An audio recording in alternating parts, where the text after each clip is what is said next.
Hey, and welcome to another tip on how to be happy instantly. So, I think this was in Paul Ekman's book, The Bad Emotions of What to Do with Them.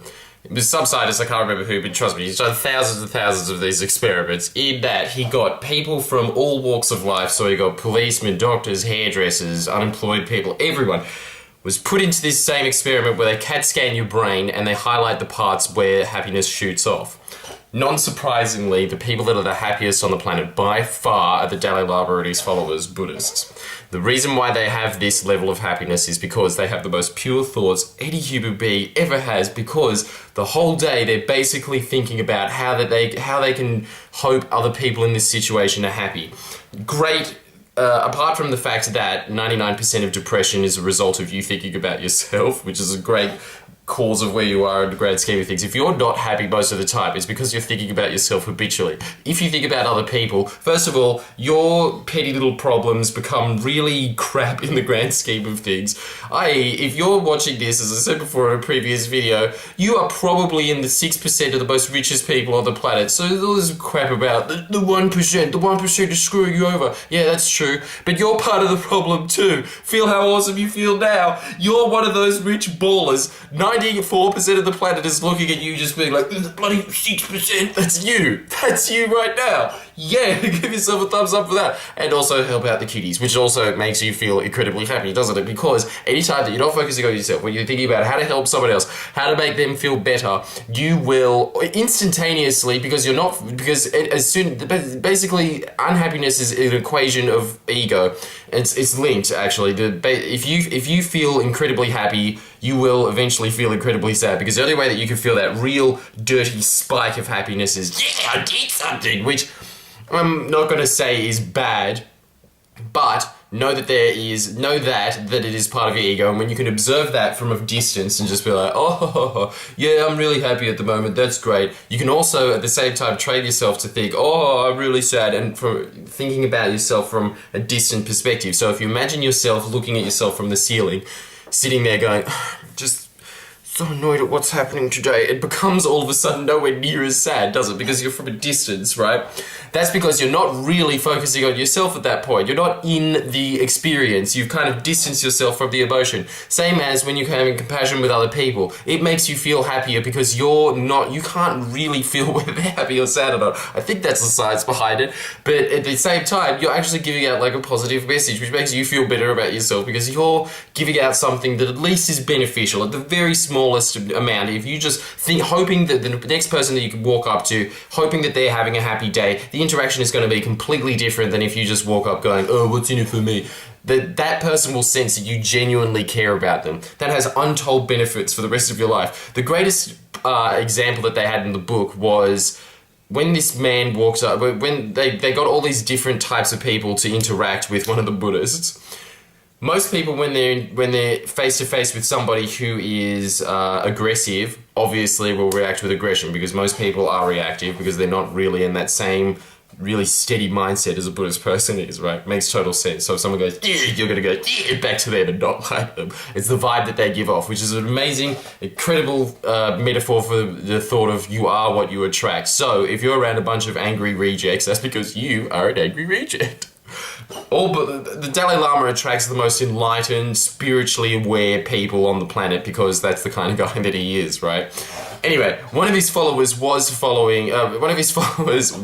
in interaction with all of these different people, right? So if they showed him a happy person, he'd be like, hello, yes, ha ha ha, hope you have a good day. Next person that comes in is just some aggressive human being that goes, I hate you, I think your religion's crap. And you go, oh, yes, do you? Oh, have a happy day. His physiology doesn't change at all. That is incredible to notice. Every single psychologist in the room was going, what? This guy freaked out, because that is incredible. Usually people's physiology changes in accordance to the person that they interact with. It doesn't matter how confident you are. If you watch the President of the United States, I just watched recently him getting tooled by Stephen Colbert, the former President of the United States, George Bush, getting tooled by Stephen Colbert. This is ostensibly one of the most powerful people on the planet.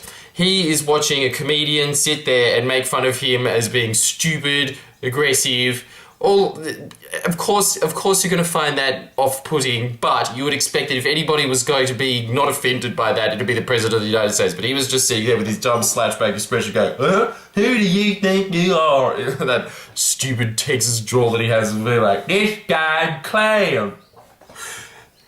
He was affected by that. I can't guarantee it, but it seems like if the Buddhist was in that situation, he'd be like, yes, hope you have to go good, because he wouldn't be sitting there going, who does he think he is? Making fun of me, which is a negative emotion. He'd still be focusing on Stephen Colbert going, I hope Stephen is getting the love he wants, yay. It feels more pure. Do this as an exercise right now. Is there anybody in your house at the moment? If not, then think about your brother, your sister, your dog, your cat, it doesn't matter what. Even think about the plant outside your window.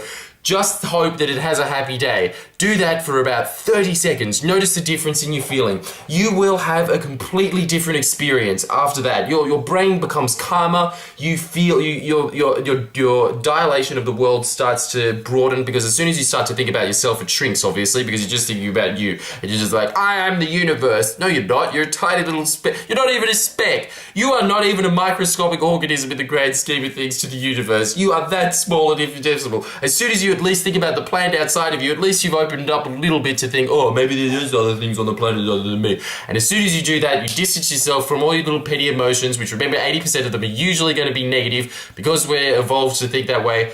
But if you start habitually starting to think about this, start every time you're sad, asking questions like, why am I excited in this moment? What am I grateful for? Excellent question. What am I grateful for? Every rich person on the planet, which is a massive cop-out because they are billionaires, they always say, you're not rich unless you are grateful for what you have. It is true though, isn't it? I know rich people that are incredibly sad, that have this really destructive pattern of life. I know this one chick from Singapore. She's very well off. She's not really well off. She was from Russia and she came from a dirt poor family.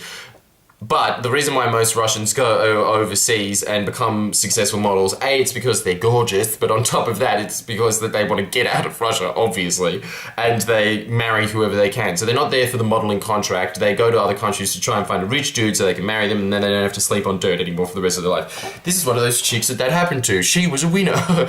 She married some rich Singaporean dude who was 50 and obviously goes off and just uses her as like a trophy wife, and she uses him for the citizenship. So it's a symbiotic relationship, just like a clown and an enemy fish. It's that beautiful.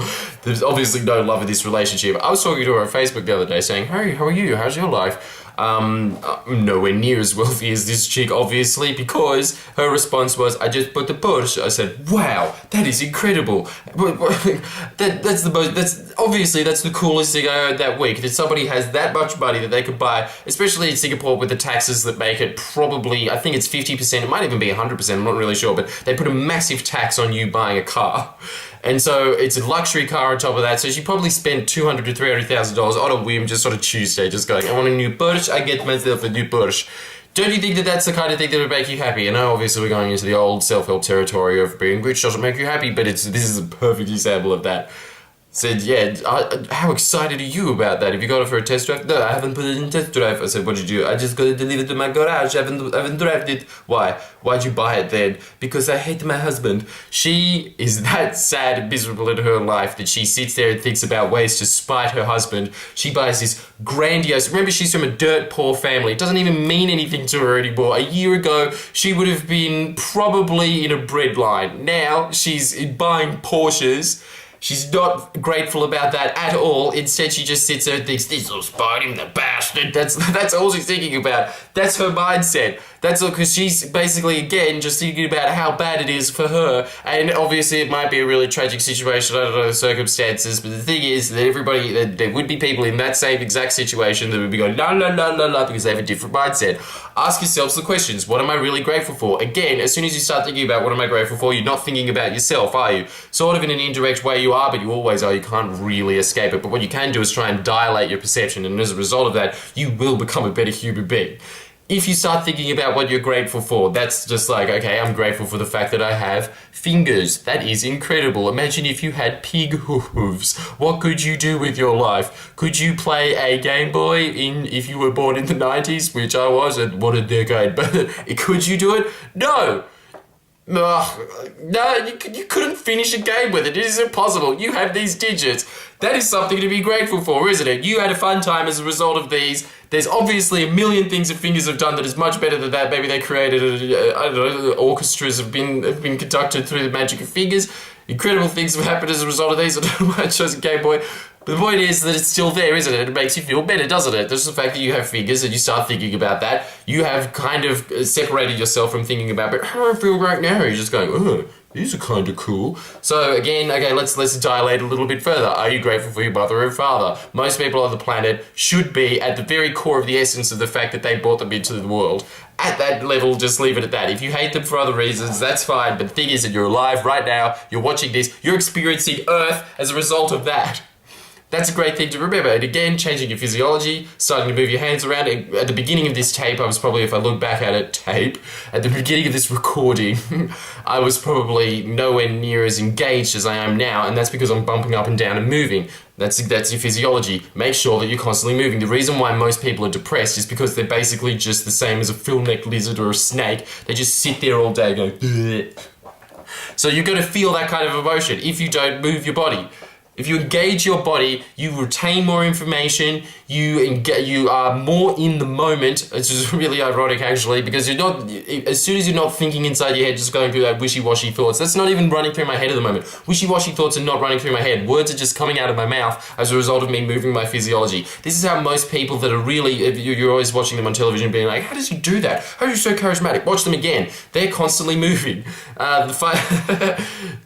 There's obviously other reasons to that as well. Obviously, they build up a skill set, and actually, I think I'll talk about that tomorrow, about the 10,000 hour rule, because that is fascinating. But the final thing for today, don't think about yourself. Think about other people. Just for homework right now, for 30 seconds, anything around you that is alive, look at it, hope that it's having a good day today. It doesn't even matter if it's a blade of grass. The first thing that you think of that is alive, think about that for 30 seconds. Then, additional homework. If you really want to make yourself get this habit, or at least not even, because if you want to get a habit done, first of all, you have to do it at least 26 times, and it has to be articulated for about 30 days to do so.